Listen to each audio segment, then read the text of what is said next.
അതിന്റെ ബാക്കി കാര്യങ്ങളുമായിട്ട് നമുക്ക് മുന്നോട്ട് പോകണം. ഇൻഷാ അല്ലാഹ് നമുക്ക് തുടങ്ങാം. നമ്മൾ കോവിഡ് സമയത്ത് ഒരു കുടുംബ സംഗമം ഉദ്ദേശിച്ചു. അതിന് നമ്മൾ ഇതേ ഓഡിറ്റോറിയം ബുക്ക് ചെയ്തു. പക്ഷെ നിർഭാഗ്യവശാൽ കോവിഡ് തുടങ്ങിയത് കാരണം നമുക്ക് അങ്ങനെ ഒരു ഒത്തുചേരൽ നടന്നില്ല.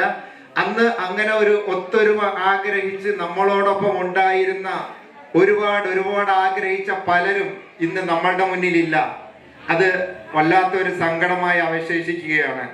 വീണ്ടും അവസാനം നമ്മൾ സനീറാര ഭർത്താവിന്റെ മരണത്തിന്റെ അന്നാണ് വീണ്ടും നമ്മൾ ഇത് അധികം നീട്ടിക്കൊണ്ടു പോയാൽ പറ്റില്ല. വീണ്ടും നമ്മളുടെ വാപ്പമാരും ഉമ്മമാരൊക്കെ പല പ്രാവശ്യമായിട്ട് നമ്മളോട് ഇത് പറയുകയാണ്. അവരവസാനമായി പറഞ്ഞു ഒന്ന്, ഞങ്ങൾ മരിക്കുന്നതിന് മുമ്പെങ്കിലും നീയൊക്കെ ഒന്ന് കൂടി കാണിക്കുമോ?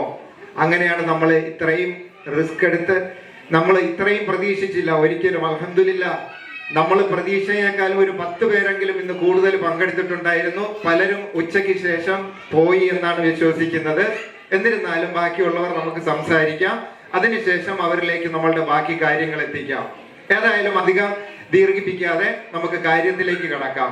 ഒന്ന്, നമുക്കറിയാം നമ്മളുടെ ഒന്നാമത്തെ തലമുറ, നമ്മുടെ വാപ്പമാര് ഉമ്മമാരൊക്കെ, അവരൊക്കെ അന്നത്തെ കാലത്ത് നമ്മൾ അറിയാം, ദാ ഈ കുഞ്ഞു വീട്ടില് 13 മക്കള്, അവരുടെ മക്കള്, എനിക്ക് തോന്നുന്നു മച്ചാ 3 തലമുറ അല്ലേ, 3 തലമുറകൾ വളർന്ന വീടായിരുന്നു ഇത്. അന്നത്തെ കാലത്ത് നമുക്കറിയാം, ഇന്നത്തെ പോലെ ആഹാരത്തിന് അത്ര സുഭിക്ഷമായ ആഹാരമില്ലാത്ത ആ കാലത്ത് 13 മക്കളെയും ചെറുമക്കളെയൊക്കെ ഇട്ട് ആ കുടുംബം അന്ന് പോറ്റി.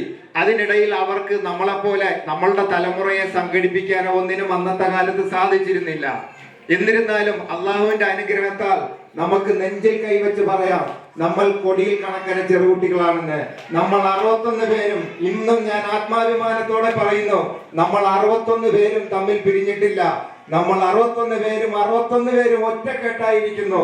അതിന് എനിക്ക് എന്റെ അനുഭവം തന്നെ പറയാം.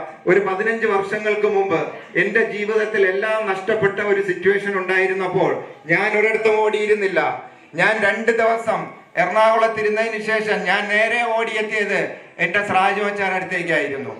എന്റെ സ്രാജ് വച്ച ഒരു വൈകുന്നേരം വീട്ടിൽ വരികയും 2 ദിവസം കൊണ്ട് എന്റെ ജീവിതത്തിലെ സകല പ്രശ്നങ്ങൾക്കും പരിഹാരം കണ്ടെത്തി എനിക്കൊരു പുതുജീവിതം തന്ന കുടുംബമാണ് എന്റെ കൊടിയിൽ കുടുംബം.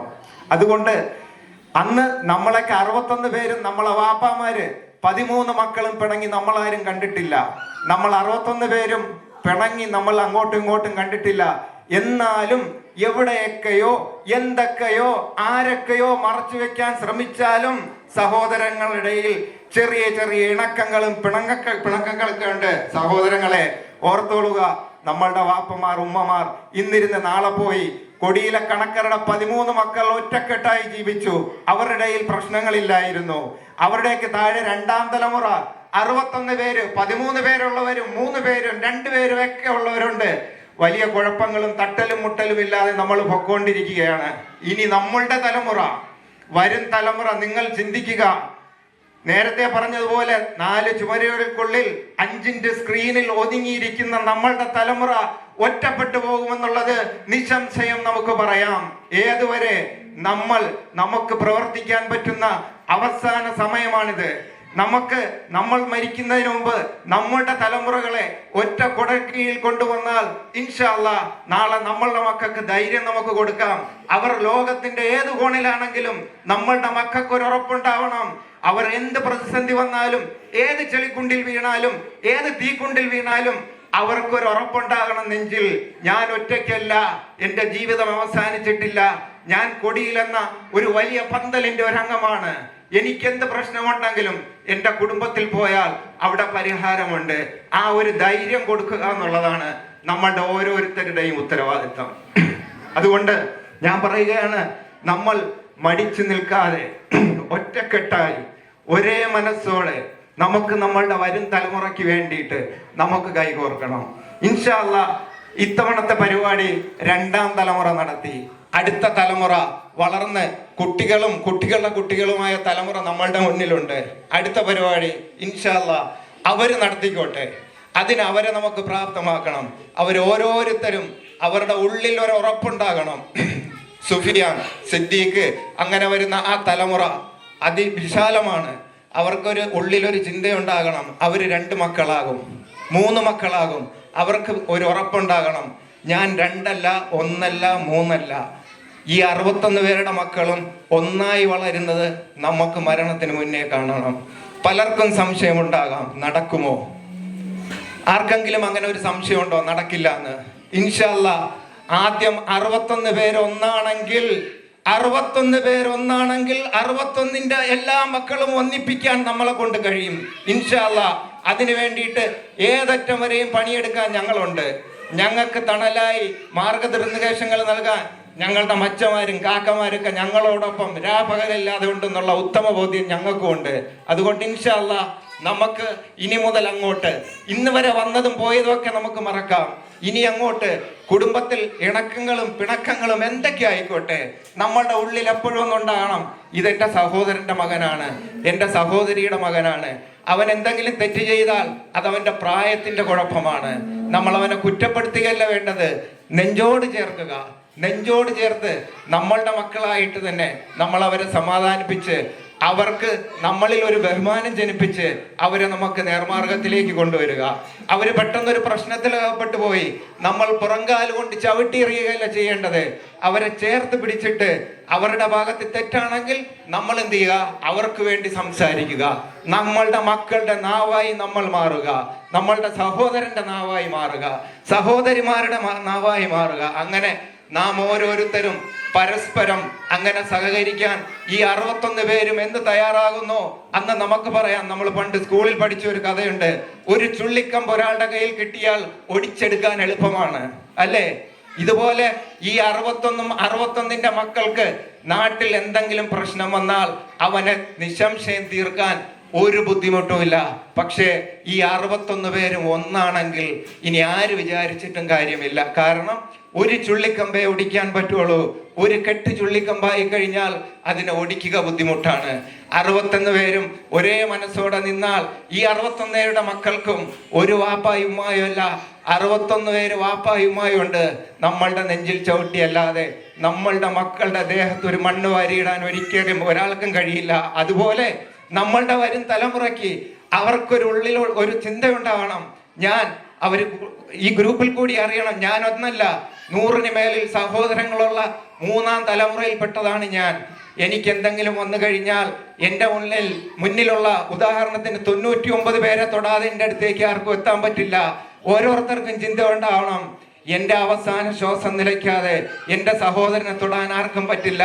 അങ്ങനെ ഒരു ബോണ്ടുള്ള ഒരു കുടുംബമായി വന്നാലല്ലാതെ ഈ ആധുനിക കാലത്ത് നമുക്കറിയാം നമ്മുടെ സാംസ്കാരിക ചുറ്റുപാട്, രാഷ്ട്രീയ ചുറ്റുപാടുകൾ, ഇവിടെയൊക്കെ നമ്മളുടെ കുടുംബങ്ങൾ, സമൂഹങ്ങൾ ഇതുപോലെ ഓരോ പ്രശ്നങ്ങളിലേക്ക് വരുമ്പോൾ നാം ഒന്നായി നിന്നാൽ, ഒറ്റക്കെട്ടായി നിന്നാൽ നമുക്ക് കൂട്ടുകാരുണ്ടാകാം, നാട്ടുകാരുണ്ടാകാം. പക്ഷെ ഏതുവരെ? എന്നാണോ നമ്മളുടെ കയ്യിലെ കാശ് നഷ്ടപ്പെടുന്നത്, എന്നാണോ നമ്മളുടെ പവർ നഷ്ടപ്പെടുന്നത്, അന്ന് നമ്മൾ ആ സമൂഹത്തിൽ ഒറ്റപ്പെട്ടു. പക്ഷേ അത് നമ്മളുടെ കുടുംബത്തിലാണ്.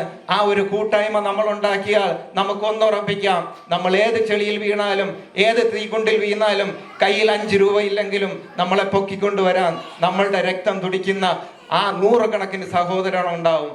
ആ ഉത്തമ ബോധ്യത്തോടെ നമ്മൾ ഓരോരുത്തരും മുന്നോട്ട് പോകണമെന്ന് ഞാൻ ആദ്യമായി എന്നോടും അത് കഴിഞ്ഞ് നമ്മളുടെ ഓരോ സഹോദരങ്ങളോടും അഭ്യർത്ഥിക്കുകയാണ്. ഇനി ഞാൻ വിഷയത്തിലേക്ക് വന്നാൽ, എങ്ങനെ നമുക്ക് ഇങ്ങനെ ഒരു കൂട്ടായ്മയിലേക്ക് കൊണ്ടുപോകാം? രാവിലെ സിറാജ് മച്ച ഓൾറെഡി നിങ്ങളോട് സംസാരിച്ചൊക്കെയാണ്. നമുക്ക് ഒരു പ്രശ്നം വന്നു കഴിഞ്ഞാൽ ആ പ്രശ്നത്തിന്റെ മുന്നിൽ കിടന്നാണ് നമ്മൾ വട്ടമിട്ട് കളിക്കുന്നത്, ഇല്ലേ? ഇതുവരെയുള്ള കൊടിയിൽ കുടുംബത്തിന്റെ സിറ്റുവേഷൻ വെച്ച് പറയുകയാണ്. ഓരോ പ്രശ്നം വരുമ്പോ, സനീറാറ് പ്രശ്നം, എന്തൊക്കെ പ്രശ്നം വന്നാലും ഇന്ന് കൺമുന്നിൽ ഒരു പ്രശ്നം വന്നാൽ പെട്ടെന്ന് കണ്ടു നിൽക്കുന്നവർ പെട്ടെന്ന് എന്തെങ്കിലും ചെയ്യും. അതൊരു ശാശ്വത പരിഹാരമല്ല. അത് നമ്മൾ കണ്ണിൽ പൊടിയിടുന്നത് പോലെ ആ സമയത്തേക്ക്, മക്കളെ സമ്മാനം അപ്പൊ ആ സമയത്തേക്ക് മാത്രമാണ് നമ്മൾ താൽക്കാലിക പരിഹാരങ്ങൾ കാണുക. അതല്ല നമുക്ക് വേണ്ടത്. പ്രശ്നങ്ങൾ നമ്മൾ മുൻകൂട്ടി കാണണം. ഖൈറും ബർക്കത്തും ദുഃഖങ്ങളും എല്ലാം റബ്ബിൽ നിന്നുള്ളതാണ്, നമുക്ക് തടുക്കാൻ പറ്റില്ല. നമ്മളെ കുടുംബത്തിൽ ആർക്ക് എപ്പം എന്ത് സംഭവിക്കും എന്നുള്ളത് എല്ലാം റബ്ബിന്റെ കയ്യിലാണ്. അതുകൊണ്ട് നമ്മൾ കുടുംബത്തിൽ വരുന്ന എന്ത് പ്രതിസന്ധികളും കൈകാര്യം ചെയ്യാം. നമ്മൾ പ്രതിജ്ഞാബദ്ധരായിരിക്കണം, അതിന് നമ്മൾ തയ്യാറായിരിക്കണം. ഭൂരിഭാഗം സമയത്ത് നമ്മൾ അനുഭവിച്ച ഒരേ ഒരു പ്രശ്നം, എന്തെങ്കിലും ബുദ്ധിമുട്ടുകൾ, കുടുംബത്തിൽ അപകടങ്ങൾ വരുമ്പോൾ ആരുടെ കയ്യിലും സാമ്പത്തികം ഉണ്ടാകില്ല. അതിനു വേണ്ടിയിട്ട് നമുക്ക് ശാശ്വതമായ പരിഹാരം വേണം. മച്ച പറഞ്ഞതുപോലെ ഓരോ സമയത്തും നമ്മൾ ഇതുവരെ ചെയ്തത് സാലിമിന്റെ അക്കൗണ്ടിലേക്ക് കാശ് വാങ്ങുന്നു, അത് ശാശ്വത പരിഹാരമല്ല. പലർക്കും സംശയങ്ങൾ ജനിപ്പിക്കാം. ഇനി സാലിമ കാശ് കൊണ്ട് മുങ്ങോ, ഇല്ലെങ്കിൽ സിദ്ദീഖിന്റെ അക്കൗണ്ടിലിട്ടു, ഇത് ഫുൾ എത്തേണ്ടടുത്ത് എത്തിയോ, ഇതിനാരാണ് ചുമതല വഹിക്കുന്നത്? ഇതിനൊക്കെ ഒരു പരിഹാരം ഉണ്ടാവണം. കാരണം നമ്മൾ ഒന്നല്ല, 300-ന് മേലിൽ അംഗങ്ങളുള്ള, ഇന്ന് 300-ന് മേലിൽ അംഗങ്ങളുള്ള ഒരു കുടുംബമായിട്ട് നമ്മൾ ഇവിടെ കൂടിയിരിക്കുകയാണ്. അപ്പൊ അതിന് നമുക്ക് ഒരു മുതിർന്ന രക്ഷാധികാരികൾ വേണം. ഓടാൻ ഞങ്ങളൊക്കെ ഉണ്ട്, ഞങ്ങളുടെ മേലിൽ രക്ഷാധികാരികൾ വേണം. നേരത്തെ പറഞ്ഞതുപോലെ ഞങ്ങൾ അത്ര വിവേകമുള്ളവരാകണമെന്നില്ല, പക്ഷെ ഞങ്ങളുടെ മേലിൽ നിൽക്കുന്നവർ അവർ വിവേകവും വിവരവും കുർമ്മ ബുദ്ധിയുള്ളവരുമാണ്. അവർക്കറിയാം ഓരോ സാഹചര്യങ്ങളും എങ്ങനെ കൈകാര്യം ചെയ്യണമെന്നറിയാം.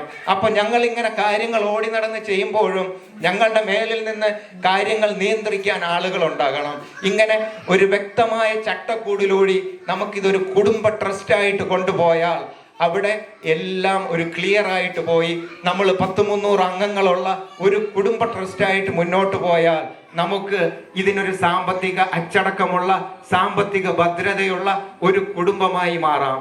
അപ്പൊ നമുക്ക് ഓരോരുത്തർക്കും നമുക്ക് ജീവിതത്തിൽ സമാധാനത്തോടെ ജീവിക്കാം. എനിക്ക് ചിന്തിക്കാം, എനിക്കൊന്നും സംഭവിക്കാനില്ല, ഇന്നിരുന്ന് നാളെ രാവിലെ ഞാൻ എണീറ്റില്ലെങ്കിലും എൻ്റെ മക്കൾ അനാഥമാകില്ല, എനിക്ക് ഉറപ്പിക്കാം. എൻ്റെ കുഞ്ഞുങ്ങൾ പട്ടിണി കിടക്കില്ല, എനിക്ക് ഉറപ്പിക്കാം. എൻ്റെ സഹോദരങ്ങൾ അവിടെയുണ്ട്, ഒരിക്കലും അവരാഹാരം കഴിച്ചാൽ എൻ്റെ മക്കളും ആഹാരം കഴിക്കും, എൻ്റെ ഭാര്യയും ആഹാരം കഴിക്കും, എൻ്റെ സഹോദരങ്ങളുടെ മക്കൾ പഠിച്ചാൽ എൻ്റെ മക്കളും പഠിക്കും. ആ ഒരു ധൈര്യം എനിക്കുണ്ടെങ്കിൽ എനിക്ക് ജീവിക്കാനുള്ള ഊർജം ഉണ്ടാകും. അതുപോലെ നമ്മളുടെ ഓരോരുത്തരുടെ ഉള്ളിലും ഉണ്ടാകണം, ഞാൻ കഴിച്ചാൽ എൻ്റെ സഹോദരൻ്റെ മക്കൾ കഴിക്കും, എൻ്റെ മക്കൾ പഠിച്ചാൽ എൻ്റെ സഹോദരൻ്റെ മക്കൾ പഠിക്കും. അതിനൊക്കെ നമുക്ക് വേണ്ടത് സാമ്പത്തികമായ ഭദ്രതയുള്ള ഒരു കുടുംബമായി മാറണം. അതിന് ഏറ്റവും നല്ല പരിഹാരം എന്ന് പറയുന്നത് കൊടിയിൽ കുടുംബത്തിൻ്റെ പേരിൽ ഒരു ചാരിറ്റബിൾ ട്രസ്റ്റായി മാറുക എന്നുള്ളതാണ് നമുക്ക് നോക്കിയിട്ട് ഏറ്റവും നല്ല പരിഹാരം. അങ്ങനെ ഒരു സംവിധാനത്തിലേക്ക് മാറാൻ നിങ്ങൾ എല്ലാവരും ആഗ്രഹിക്കുന്നുണ്ടോ? ഉണ്ടോ? ഇൻഷാ അല്ലാഹ് നമുക്ക് അതിലേക്ക് തന്നെ എത്താം. ഇന്ന് നമ്മളെ മുന്നോട്ട് നയിക്കാൻ അൽഹംദുലില്ലാഹ് പക്വതയാർന്ന, ലോക വിവരമുള്ള, എല്ലാ കാര്യങ്ങളും അറിയുന്ന നമ്മുടെ മച്ച നമ്മളോടൊപ്പം ഉണ്ട്. മച്ചാരുടെ താഴെ അണികളായി നിന്ന് പ്രവർത്തിക്കാൻ ഞങ്ങൾ കൂടെയുണ്ട്. ഇനി ഞങ്ങളുടെ ബാക്കി സഹോദരങ്ങൾ, നിങ്ങളുടെയൊക്കെ പ്രാർത്ഥനകളും സപ്പോർട്ടുകളും മാത്രമാണ് ഞങ്ങൾ ആവശ്യപ്പെടുന്നത്. ബാക്കിയൊക്കെ ഇൻഷാ അല്ലാഹ് നമ്മളുടെ വാപ്പമാരും ഉമ്മമാരും ജീവിച്ചിരിക്കെ നമുക്ക് ഇൻഷാ അല്ലാഹ് ഇത് വലിയ ഒരു ഇതിലേക്ക് നമുക്ക് എത്തിക്കാം. അടുത്ത വർഷം ഇതേ സമയം ഇൻഷാ അല്ലാഹ് ഇതിനേക്കാളും ഭംഗിയായി, ഇതിനേക്കാളും ശക്തമായ ഒരു കുടുംബമായിട്ട് നമുക്ക് ഇതേ സദസ്സിൽ വെച്ച് നല്ലൊരു കുടുംബ സംഗമം നടത്താൻ അല്ലാഹു തൗഫീഖ് നൽകട്ടെ. ബാക്കി കാര്യങ്ങളൊക്കെ ഇൻഷാ അല്ലാഹ് മച്ച നമ്മളെല്ലാവരും ചേർന്ന് നമ്മൾ മച്ച 2 വാക്ക് സംസാരിക്കും. അതിനുശേഷം ഞങ്ങൾ അതിൻ്റെ ബാക്കി കാര്യങ്ങൾ സംസാരിക്കാം.